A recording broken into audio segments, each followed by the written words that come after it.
আজকের মাহফিল থেকে আমরা এতটুকু আকীদা ফ্রেশ করে যাব, পরিষ্কার করে যাব যে তামাম দুনিয়ার মধ্যে রাসূল হচ্ছে বেমিসাল। রাসূল কখনো আমার মতো হতে পারে?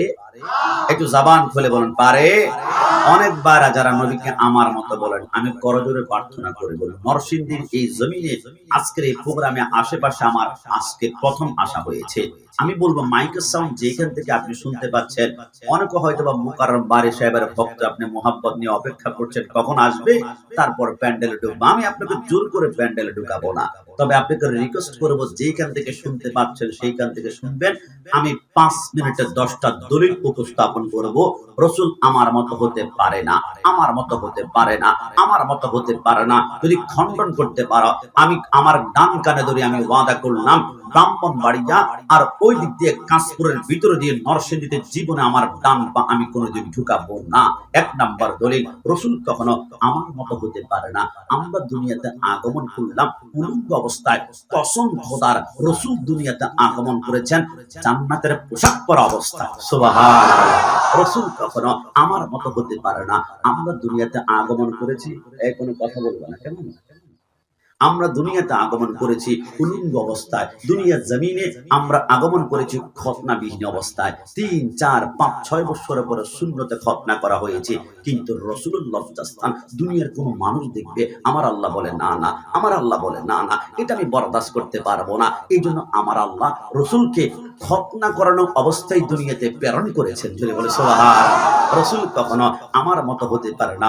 আমি গোলাম রাব্বানী কাশিমি, আমি ঘুমালে আমাদের ওযু ভেঙে যায়, কসম খোদার রাসূল ঘুমালে রাসূলের ওযু ভাঙে না। রাসূল কখনো আমার মতো হতে পারে না।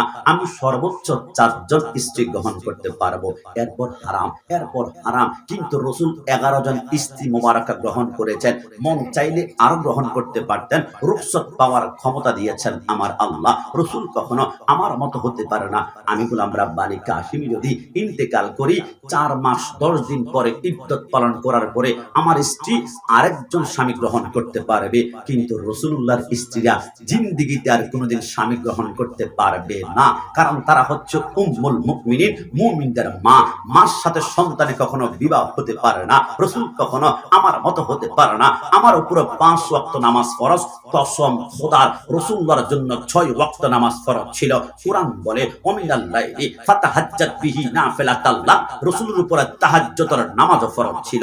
রাসূল কখনো আমার মতো হতে পারে না। আমার উপরে ইসলামের স্তম্ভ 5টি, কালিমা, নামাজ, রোজা, হজ, যাকাত, কিন্তু রাসূলের উপরে ইসলামের স্তম্ভ 5টি নয়, মাত্র 4টি। ফতোয়া শামীর মধ্যে ইবনে আবেদিন শামী রাহমাতুল্লাহ আলাইহি বলে রাসূলের উপরে কালিমা ছিল, নামাজ ছিল, রোজা ছিল, হজ ছিল, কিন্তু যাকাতটা আমার আল্লাহ ক্যান্সেল করে আসমানে উঠিয়ে নিয়েছেন। আল্লাহ কেন? আমার আল্লাহ বলে যাকাতের 8টি খাত আছে, তার মধ্যে অন্যতম খাত হচ্ছে গোলামকে যাকাত দেওয়া যায় না, গোলামকে যাকাত দেওয়া যায় না। আমি আল্লাহ দেখলাম আসমান জমিনে সামনে পিছনে ডানে বামে যারা আছে সবাই তো রাসূলুল্লাহর গোলাম, সবাই তো রাসূলুল্লাহর গোলাম, সবাই তো রাসূলুল্লাহর গোলাম।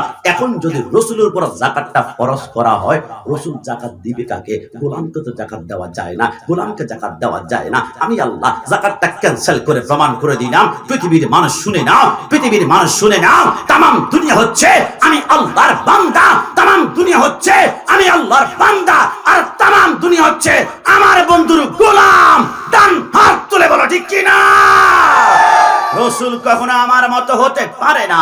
আমাদের প্রস্রাব চি দুর্গন্ধ, 7 দিন পর্যন্ত মানুষ সেই প্রস্রাবের পার দিয়ে হাঁটে না। কসম খোদার রাসূলুল্লাহর প্রস্রাব মুবারক মিশকাত শরীফের মধ্যে হাদিসে গ্রন্থ লিখে আমার রাসূল একদিন রাতের বেলায় প্রস্রাব মুবারক করে মাটির পাতিলের মধ্যে সেই প্রস্রাবগুলো রেখে খাটের নিচে লুকিয়ে রাখলেন। রাসূল ঘুমিয়ে গেলেন। সকালবেলা হলে প্রস্রাব মুবারকগুলো ফেলে দেওয়া হবে। রাসূল যখন ঘুমালেন, রাসূলের ঘর থেকে একটু দূরে রাসূলুল্লাহর একজন খাদেম ছিল, গোলাম ছিল, উম্মে আইমান। রাতের বেলায় হঠাৎ করে প্রচন্ড পরিমাণে তৃষ্ণা। সাবধান, আমি কিন্তু দুনিয়ার কোনো গল্প বলছি না, উপন্যাস বলছি না, কাহিনী বলছি না, প্রবন্ধ বলছি না, রম্য রচনা বলছি না, ডাইরেক্ট রাসূলুল্লাহর হাদিস মুবারাকা। উম্মে আইমান বলে প্রচন্ড পরিমাণে তৃষ্ণা, আমি তন্ন তন্ন করে খুঁজলাম, আমি কোনো পানি পাই না, আমি পানি পাই না। রাতের কিছু অংশের ভিতরে গিয়ে দেখলাম আমার জিহ্বাটা দাঁতের উপরে মাড়ির সাথে আঠার মতো আটকে যাচ্ছে। আমি বুঝে ফেললাম পানির কারণে জিহ্বা স্টপ হয়ে যাবে। কিছুক্ষণ পরে দেখলাম আমার জিহ্বাটা বের হতে হতে আমার নাভির কাছ পর্যন্ত চলে আসে। পানি নাই, পানি নাই, পানি নাই। কান্না করতে করতে উম্মে আমান হঠাৎ করে একটা মুস্কি হাসি দিল। কি রে উম্মে আমান, কি পানি বুঝি পেয়েছ? বলে পানি তো পাই নাই।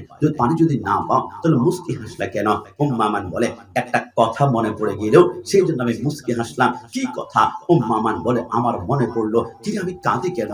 আমি তো এমন একজন নবীর উম্মত, ওয়ামা আরসালনাকা ইল্লা রাহমাতাল লিল আলামিন, যে রহমতের কাছে গেলে কেউ জীবনে কোনোদিন খালি হাতে ফিরে না, তো আমিও যাই না রাসূলুল্লাহর কদমে। উম্মে আমান বলে আমি দৌড়াতে দৌড়াতে রাসূলুল্লাহর দরজার সামনে গিয়ে গভীর রজনীতে দরজার দুইটা পাট যখন খুললাম, ভূ করে রাসূলুল্লাহর পথ থেকে একটা মিশক আম্বরের ঘ্রাণ বের হলো। আমি তন্ন তন্ন করে খুঁজতে লাগলাম। রাসূলুল্লাহর ঘরে কোনো পারফিউমের বোতল পাই না, আতরের বোতল পাই না, ঔষধের বোতল পাই না।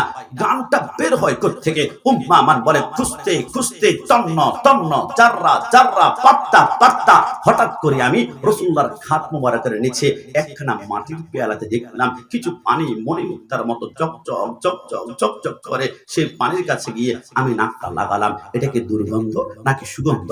আমি নাক লাগাতে দেরি হয়, এত সুঘ্রাণ জিন্দেগিতে কোনোদিন পাই নাই।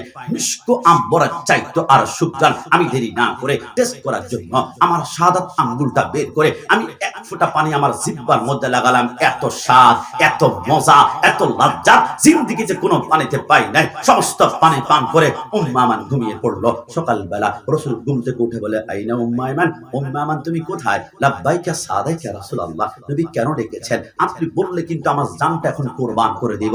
আমার নবী বলে উম্মে আমান জান চাই না, আমি খাটের নিচে মাটির পেয়ালাতে প্রস্রাব রেখেছিলাম কোথায়?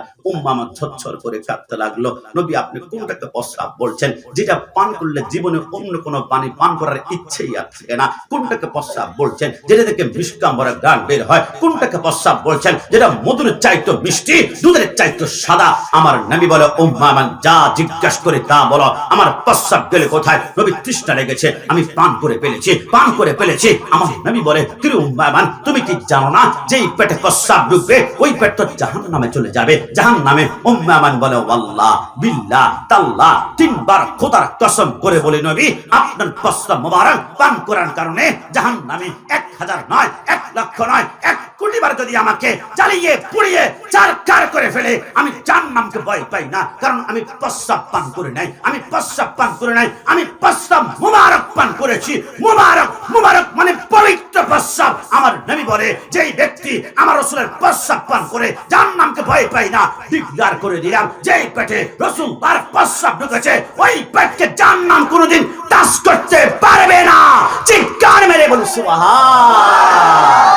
আমাকে একটু বলুন তো আমার নরসিংদীর ভাইরা, যেই নবীর প্রস্রাব মোবারক পান করলে জাহান্নাম হারাম হয়ে যায়, ওই নবী কি কখনো আমার মতো হতে পারে? না জবান খুলে বলুন পারে, না দুই হাত তুলে বলুন পারে।